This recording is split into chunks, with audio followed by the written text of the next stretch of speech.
Hey everyone, welcome back to the channel. Today we're going to be taking a look at Sword and Shield booster boxes.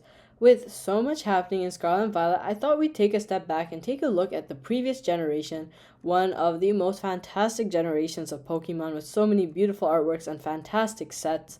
Booster boxes are really having some uniform growth across the board. I really wanted to take a look at a lot of the sets here. We have some substantial growth in some of the later Sword and Shield booster boxes, particularly some of these sets that honestly were due to grow in value, particularly as we're hitting really the near end of Scarlet and Violet. So crazy to say that Sword and Shield's been out for 5+ years now, and we're really seeing a lot of these products properly mature. And so today we're going to be taking a look at 10 booster boxes from different sets throughout Sword and Shield, and we're going to be going from least substantial to most substantial growth. So without further ado, let's get into it. For the first box, we're going to be taking a look at Battle Styles. Now, this is a set that I'd say definitely got too much hate for what it is.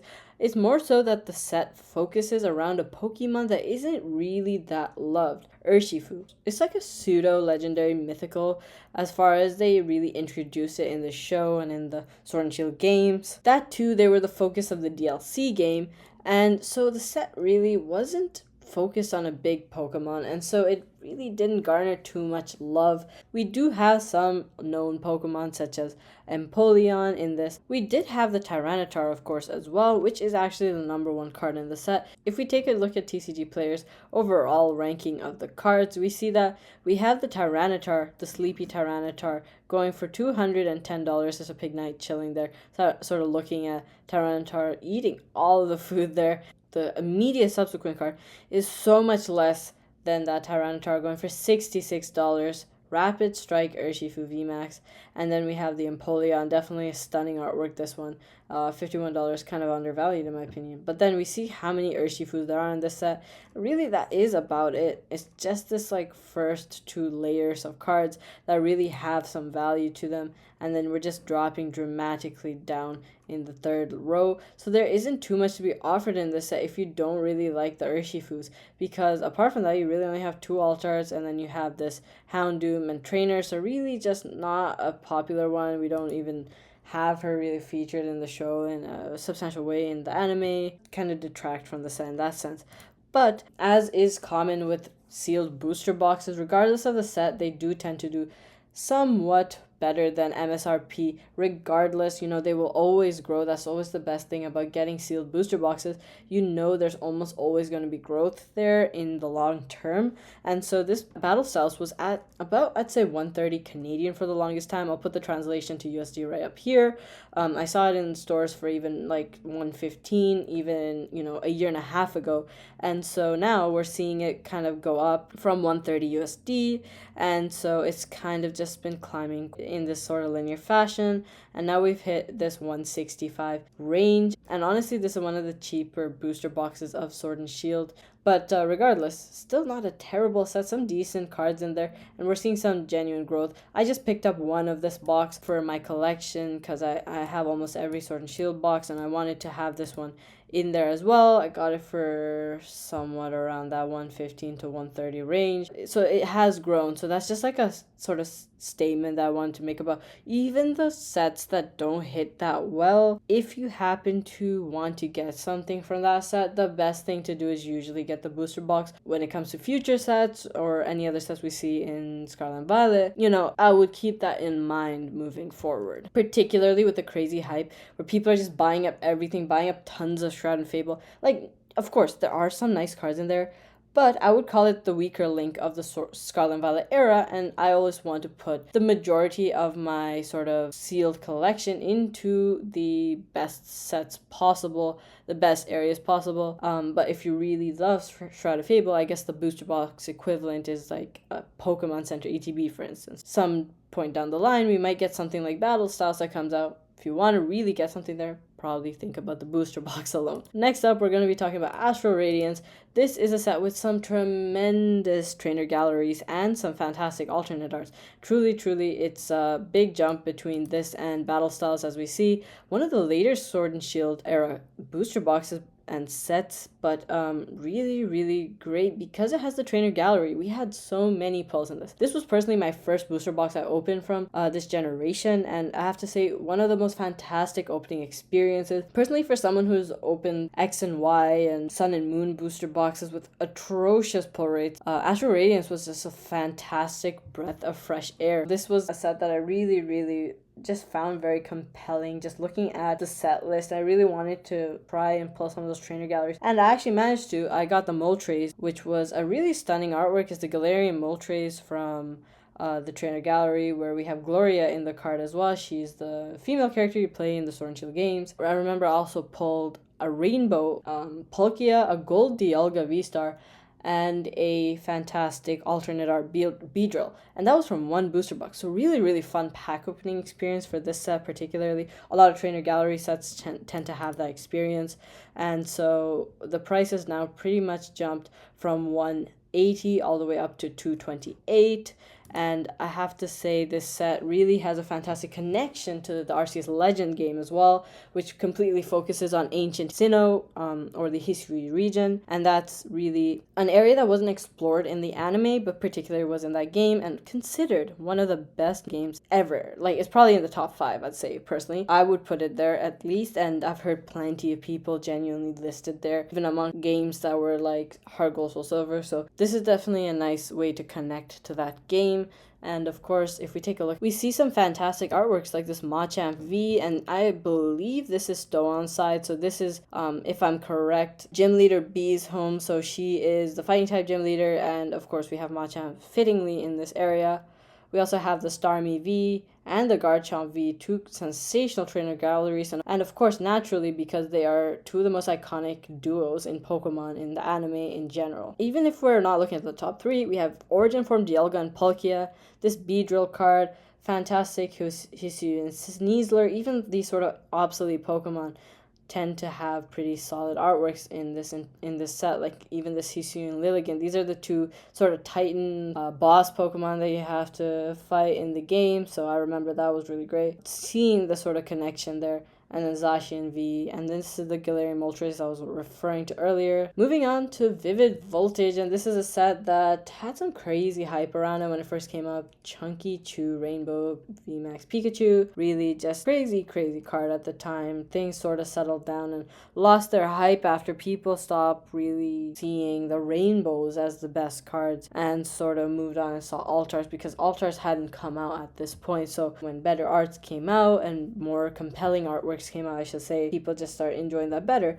But regardless, over the past 6 months, we see that it's gone from 138 all the way up to 184. And so in the past 3 months, we see that 26% growth. I would definitely say that amongst the past 3 sets that I've showed so far, Astral Radiance definitely holds as the better set, because as we see in a set like Vivid Voltage, the top card is that VMAX Pikachu, which is slowly climbing up in valuation over the past 6 months, going from around 113 all the way up to 161. But the major problem with this set is that it literally doesn't have anything else to offer. This Nessa card, we have the full art Pikachu, but nowhere near close to the value that this Pikachu is at, and not enough to justify really opening this set, which is why we also see this sort of have less craze around it. And naturally, the booster box is far less expensive than some of these subsequent and later on Sword and Shield sets. Next, we have one of the first sets from Sword and Shield, and this is Darkness Ablaze as a Charizard set.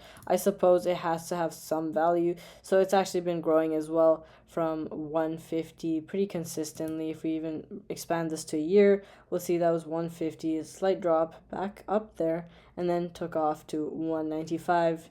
This is a bit of a crazy growth for this box. Honestly, there's nothing in this set, just a VMAX Charizard that was easily overshadowed by subsequent cards that came out during this generation. So I'd definitely say steer clear if you're looking to pick up even older Sword and Shield products. This is definitely not it. I would not suggest getting the set. At least Vivid Voltage has the benefit of having an iconic and unique card that Pikachu doesn't really receive a substantial VMAX. Alternate art, I mean, we have the Lost Origin Trainer Gallery, but we don't have a substantial just like shiny Pikachu VMAX or something like that, whereas Charizard did. So this is just a really, really weak set in my opinion. So I'd steer clear from this. Next up we have Chilling Reign, and this set really had tons and tons of alternate arts, really gorgeous ones. So tons of opportunities for cards to resonate with people. We have that fantastic Blaziken. Honestly, that's not even close to my favorite card. I don't really like that artwork, but I do love the Moltres V. I love the Zeraora V. There are tons of other artworks that I love personally, and so that's what I'm saying about there being different cards that can resonate with people.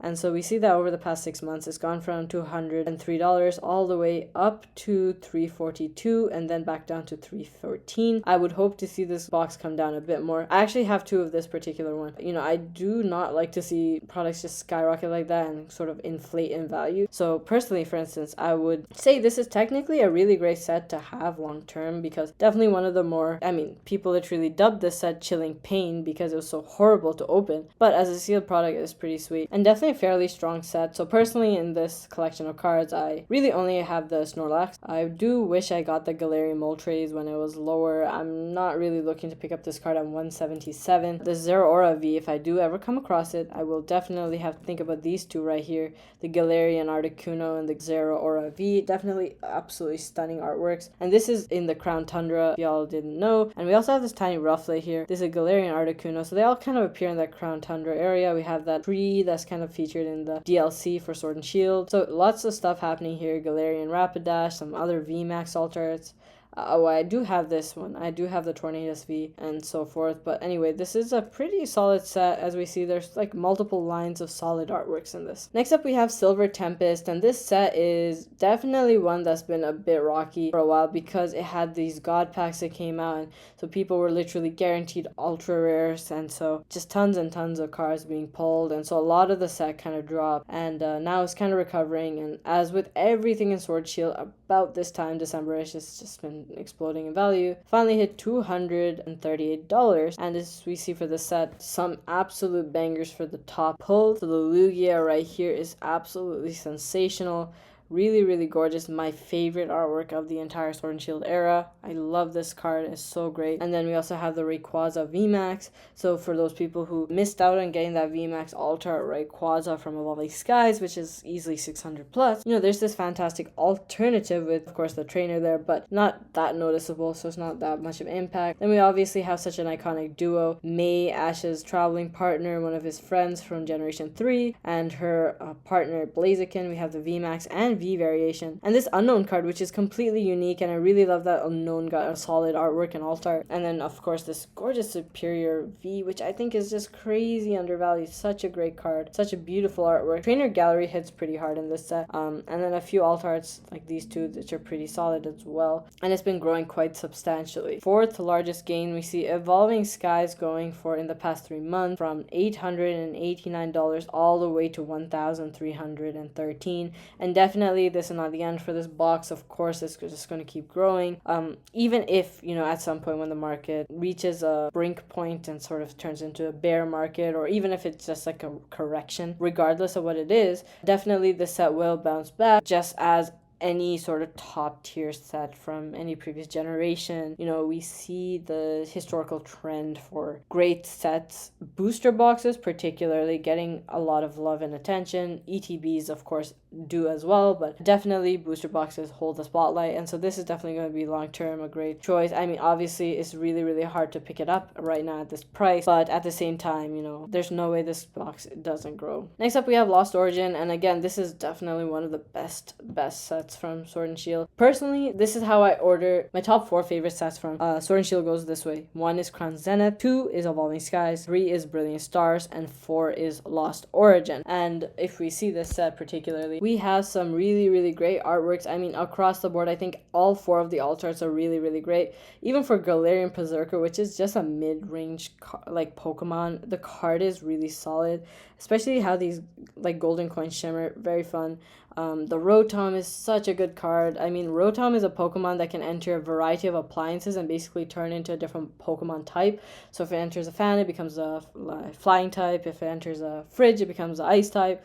And so we see all these different appliances it can enter. The lawnmower becomes a grass type. And so I really loved this card for that particular reason, and how Rotom really shines in the card as well. Also, this Aerodactyl is absolutely gorgeous. The Giratina, I mean, do we need to speak about it?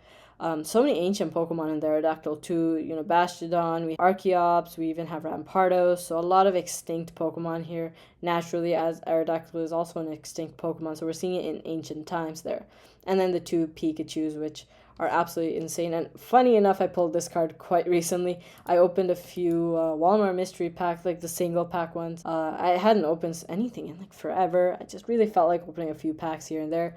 So managed to pull this one, and really, really happy about it, because it's definitely one of my favorite trainer galleries of the entire Sword and Shield era. And then we also have some really, really beautiful yellow borders in this set too. So this Pikachu, the Gengar, Charizard, all crazy undervalued, honestly. If you're even like looking for trainer gallery cards, I'd definitely say these three are very, very solid. We have the Arceus Legends female character and her Pikachu partner, just kicking her in the face. We have Leon and Charizard. I mean, the biggest hurdle for Ash to cross in the final series that he's featured in. Naturally, you know, very popular character. And then we also have the Misfortune sisters from the Arceus Legend game and their Gengar. So all of it is really tied in well with the Sword and Shield era and the anime and games. And next up we have Brilliant Stars. I genuinely think that this is still like, there's so much potential for this product.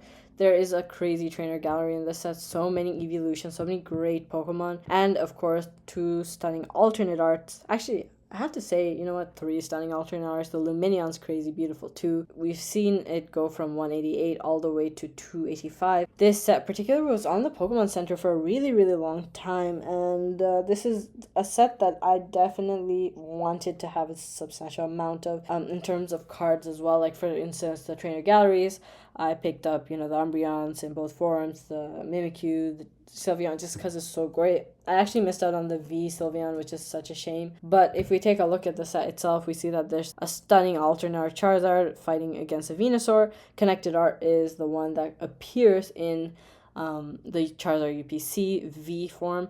We have this Umbreon VMAX, I believe now second most expensive trainer gallery, though it could have changed. There are like 3 that are kind of jumping around, shifting. This Charizard is crazy cheap for what it was going for before, easily over 100. I think it was 140 or 120 at that time, and really came crashing down. And I think it's such a shame, because it's such a fantastic artwork, and personally I think this is such an undervalued card, and I feel like it will get the attention it deserves in coming years, you know, at some point when people sort of turn their focus back to Sword and Shield cards, after the hype kind of starts to shift away, because it's almost always different areas of the market that experience the biggest jumps when it comes to like the hype periods or the booms. Obviously, this is just an unprecedented boom that we're seeing in Pokemon, but even historically, when we have those sort of moments where certain parts of Pokemon are sort of rising, they're always different areas. You know, Vintage had its moments, Sword and Shield had its moments during Evolving Skies, and now we're seeing Scarlet Violet. So one day, whenever it comes back here in a more substantial fashion, I think trainer galleries and some of these rainbows are really gonna get sort of scooped up. And so as we see over here, this is the Sylveon V that I was saying. Picked up these 2, have the Arceus V, and so like some of these cards are just so great. And this Luminion particularly is crazy undervalued for how stunning it is. The blue is crazy vibrant, and this fish is just so elegant. I mean, this fish Pokemon, there's an entire episode where it kind of is in the cave, in a particular cave, and so there's sort of a green light being emitted from the cave, and Pokemon are suddenly vanishing and disappearing. It turns out that's actually Luminion. Pokemon were just sort of getting attracted to the light. But regardless, there are also, in terms of yellow borders, some fantastic art. So the Zekrom and N, we have the Vaporeon, and I would assume this is blue, not Gary, and Flareon version as well, tons of rainbows and golds, and then we also see the Jolteon and Eevee. So too much happening in this set, too many great cards, and so much potential for this, I feel. Finally, we have Fusion Strike, and this is obviously going absolutely nuts. $450, just going on a tear. Went from $243 all the way to $450. That's just in a 3-month span, which is insane because it's almost doubled in price. Definitely has some of the best artworks in the entire Sword and Shield era, with Gengar, and Espeon VMAX. So the Espeon was for some reason not in Evolving Skies, but they chose to put it in here in Fusion Strike. We also have some Mews in here. And funny enough, the first alt art I ever pulled from Sword and Shield was Sandaconda. Like, oh my goodness, it could have been any other alternate art. Like, there are so many V's as well, like Celebi and the Mew and the Genesect, even if you want to like look for like some sort of scraped opportunity beyond the Sandaconda. But literally the cheapest one in the entire Sword and Shield era. But you know what? I was so hyped for that because it was just so beautiful. Alternate arts were just so captivating, particularly. And so as we see, recent sales are literally just crazy. 447, 450. It seems to be plateauing a little bit. I see a lot of 450 sales. This one anomaly of like a 500-ish. Tons and tons of growth for a lot of Sword and Shield products. And so we're really seeing the potential when it comes to long-term investment, especially if you got these boxes at MSRP or even a little bit above.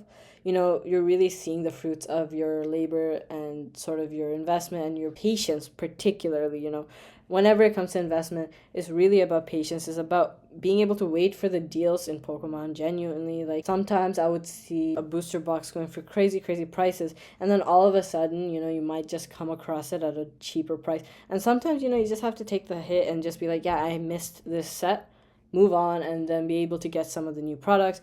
Like, personally for me, you know, I just couldn't get some products once in a while, and so I would just have to move on. And I just chose not to overspend and over invest into those products. Try and make sure you find the right products for yourself when it comes to Scarlet and Violet particularly. So please don't overpay, especially when you are seeing these products going for crazy prices. And I know it's super difficult to get things right now. You know, stuff's happening with distribution, stuff's happening with the allocation and so forth, and things are just getting crazy. But I definitely say hang on, and I understand, honestly, personally as well. I don't think I'll be seeing too much Rival Destiny, and you know, like, it's so unfortunate. Rocket is literally my favorite era of Pokemon cards ever, but I just don't know if I'll be able to get much product of it. And so it's something I'll just have to make my peace with and look forward to sets, you know, whenever it kind of cools down, and maybe some products will lower, maybe printing will be much better. It's just really hard to tell right now. My main spiel is, please make sure you don't spend over your budget, and patience is always key here. Sometimes, you know, the market will at some point have to cool down, whether that's in 6 months or 3 months, we don't know. I understand the predicament everyone's going through. I'm feeling it too. But I just wanted to make this video kind of showing what long-term investing is really about in Pokemon, and seeing how things can like grow over time, especially when you go in and get things at the right time at the right price. I hope you all have a wonderful day, and I'll catch you all in the next one.